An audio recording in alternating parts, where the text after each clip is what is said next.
Minutes. Thank you, Mr. Speaker. This week, as February becomes March, Black History Month comes to an end. But I want to be clear, every month is Black History Month because Black history is American history. Today, I'm thinking of the amazing Black women and men who inspire us daily and who change the world. I'm thinking of Ruby Bridges, who at only 6 years old became the first Black student to integrate a Southern elementary school. I'm thinking of Gwinnett's own Beauty Baldwin, the first Black woman to be a school superintendent in Georgia. I'm thinking of Hank Aaron, who showed the world the meaning of Black excellence when he broke Babe Ruth's home run record, and he was a proud Georgian. I'm thinking of Dr. Martin Luther King, an Atlanta preacher who shared his dream with the world and in the process changed it forever. And I'm thinking of Senator Raphael Warnock, who preached from the same pulpit as Dr. King and who now follows in his footsteps as an advocate for change. I'm thinking of Kamala Harris, our nation's first Black and first female vice president, and of all the Black and brown girls around the country who are finally able to look at the White House and see themselves reflected there.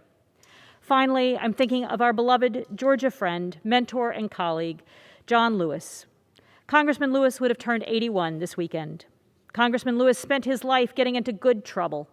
At 21, he was one of the original 13 Freedom Riders. At 23, as the chairman of SNCC, he spoke at the March on Washington. At 25, he led the march from Selma to Montgomery, in the process withstanding all the violence and hatred local and state officials could throw at him.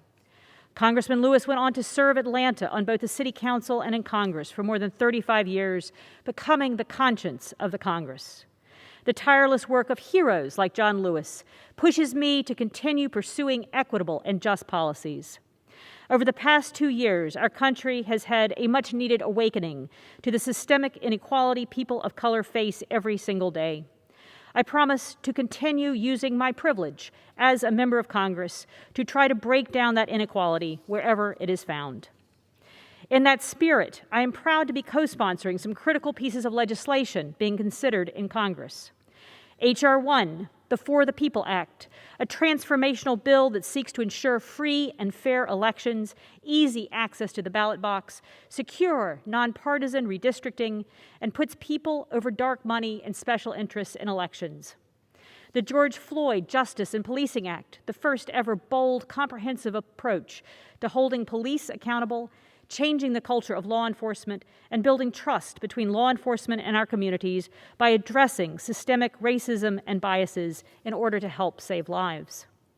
H.R. 40, which creates a commission to study reparations. H.R. 55, the Emmett Till Anti-Lynching Act.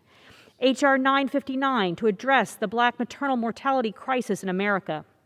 A resolution to recognize the difficulty Black veterans face when returning home after serving our country, and a resolution to award the Congressional Gold Medal, Congress's highest honor, to Freedom Riders.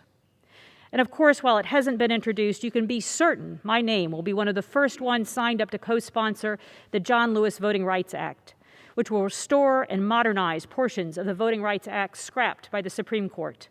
The right to vote is sacred. John Lewis knew that better than most, and we must protect it.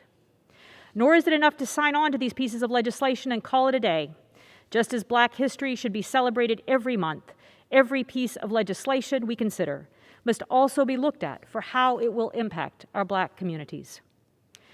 Mr. Speaker, as I deliver remarks today in celebration of Black History Month, I would be wrong to not acknowledge that yesterday was the 1-year anniversary of the murder, yes, the murder, of Ahmaud Arbery. A young man from my state of Georgia, Ahmaud was killed while going out for a jog, a simple luxury that so many of us enjoy without fear of harm. Ahmaud's case and the way it was handled continue to show us all that inherent biases and systemic racism remain prevalent in our society. We here on this floor must do everything we can to break those barriers down. And you have my word, I will continue to do so. Mr. Speaker, I yield back the balance of my time.